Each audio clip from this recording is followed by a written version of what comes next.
Hello and welcome to another episode of the My Greek Island podcast, dedicated to take you, the wanderlust, on a journey through Greece.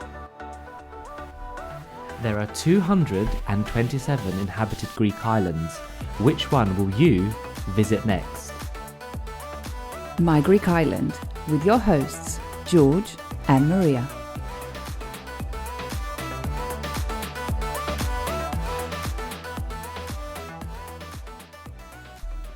Hello, My Greek Islanders, and welcome to this mini episode of your My Greek Island podcast looking at the Greek coffee culture. If any of you have ever visited Greece, and I'm sure that most of you listening either have visited Greece or are looking to visit Greece, you will notice that drinking coffee and spending time at a cafe is a significant, or if not vital, part of the culture. Now, people will meet and sit for hours, and I don't mean that lightly. People will sit 4 hours over a coffee to catch up. And a very common phrase that you will hear in Greece is páme kafe, which literally means, shall we go for coffee? But it doesn't necessarily mean you're going for a coffee. It could be you're going for a drink or just going for a long overdue catch-up. So, without further ado, Kalimera Maria. Kalimera, George. Πάμε για καφέ. Πάμε.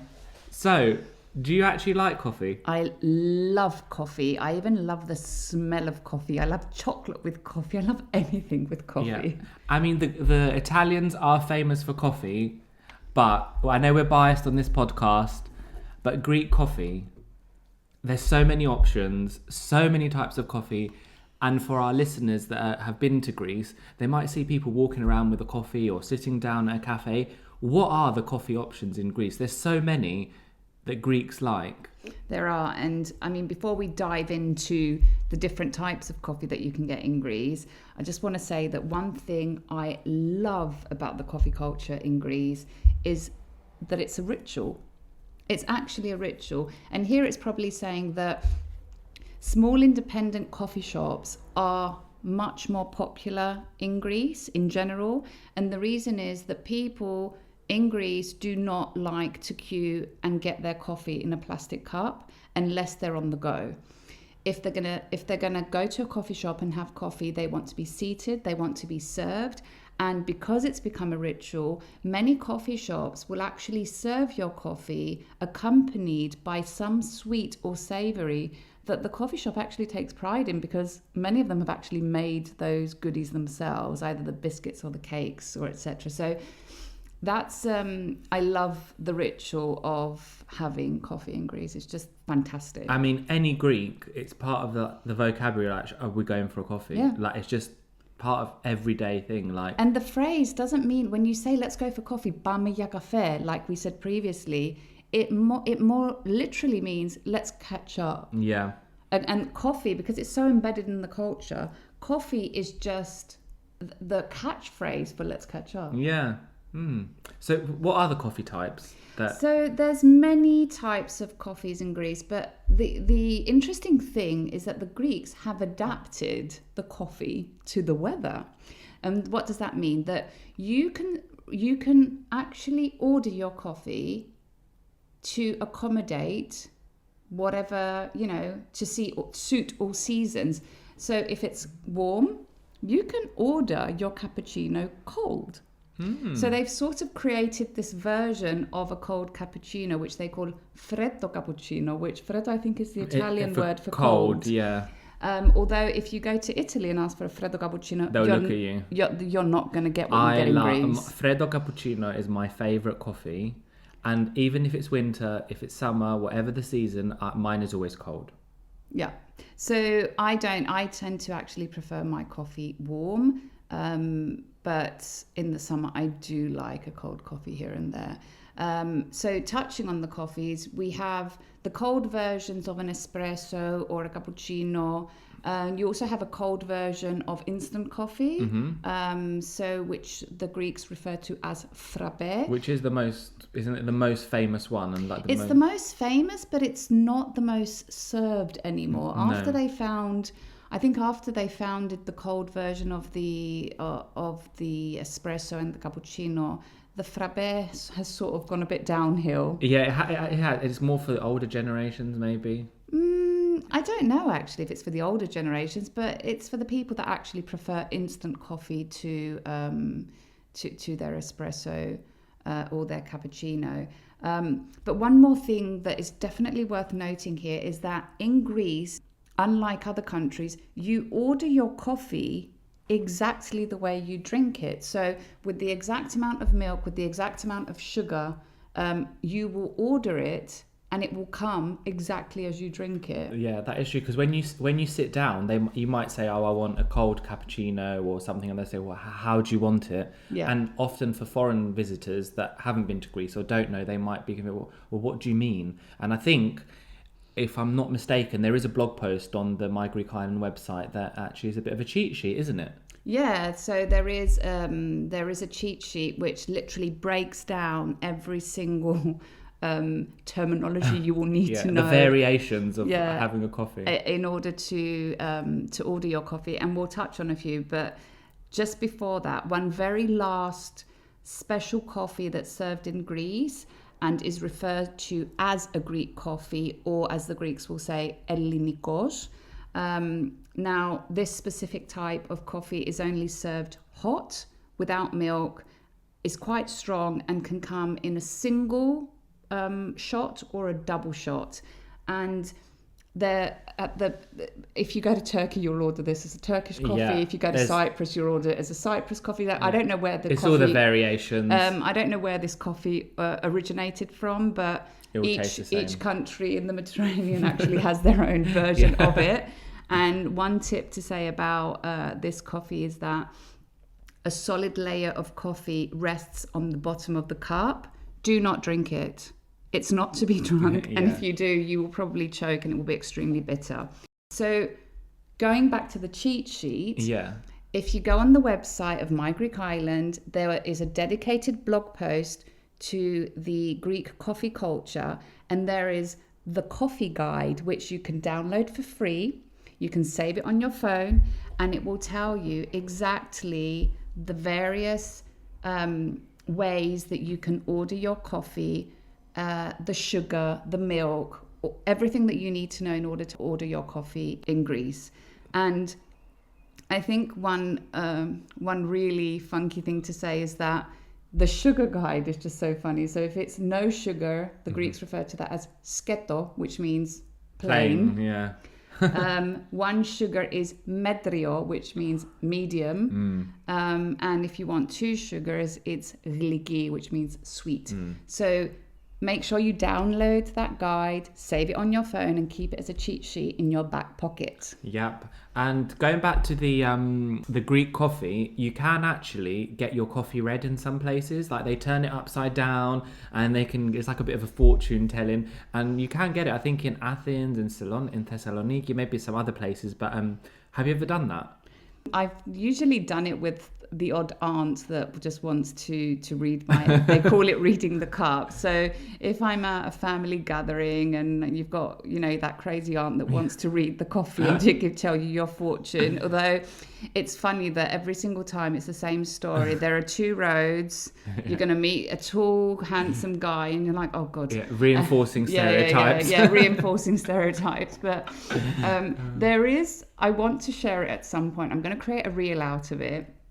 The summer that just went by, so the summer of 2021, I was in Sifnos, and a friend of mine from Ukraine wanted to try a Greek coffee. So I was teasing her and I said to her, Iliana, after you finish your Greek coffee, a ritual is that we need to read your coffee cup. And I have a video where I'm actually reading her coffee cup in a funny way. So maybe a reel will come out with that. Okay. Just for giggles. Yeah. So all of these coffees, well, apart from the Greek one, they often contain milk. But we're seeing more and more non-dairy options in Greece, aren't we? We are. So I think here is probably worth noting that I am dairy intolerant, despite the fact that I do love dairy. You. I know. What about the cheese? You make exceptions. Do you make exceptions? I make exceptions for the cheese, but I don't make exceptions for the milk. Okay. So for many years, I would order my coffee in Greece without milk because there were no non-dairy options. But over the past couple of years, non-dairy milk options have become more and more popular. And one thing that literally blows my mind is that they have some non-dairy options in Greece that I've not seen in the UK. So, for example, pea milk. Oh, I've heard of that, but I'm not sure what that tastes like. It's super popular. Okay.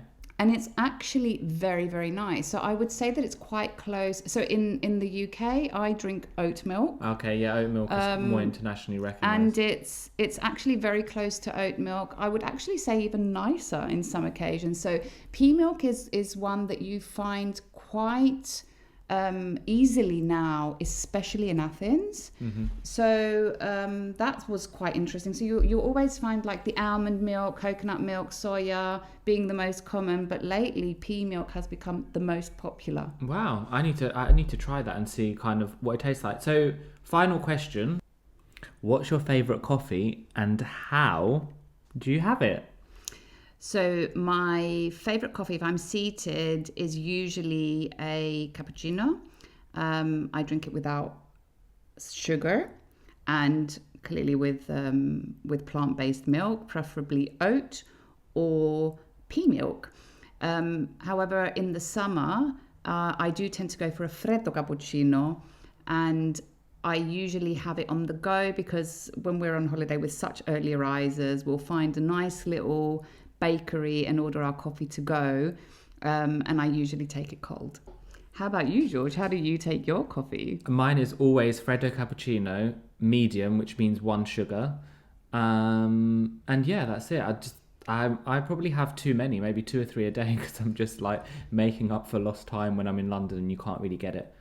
Yeah, although one thing I would like to note here is that the majority of the coffees I have in Greece are decaffeinated because the coffee in Greece is quite strong, so I cannot handle more than 1 normal coffee a day.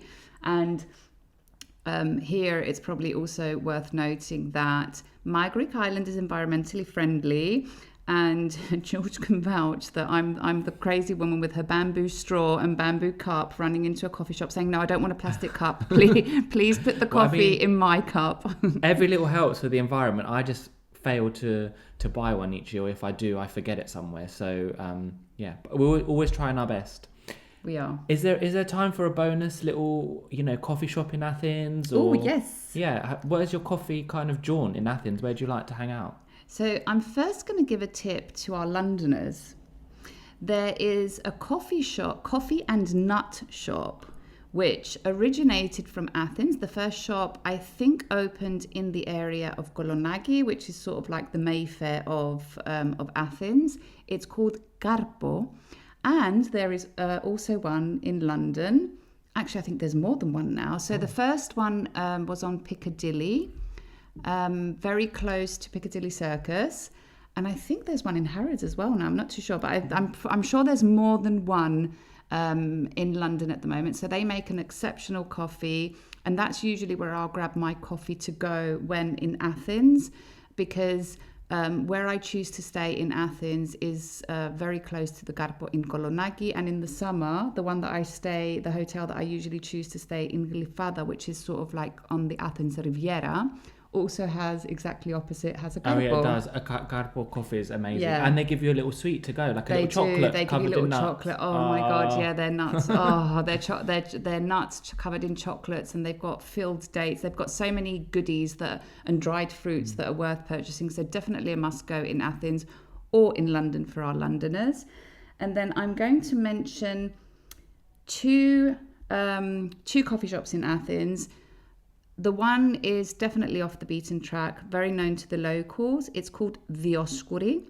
Now there's two.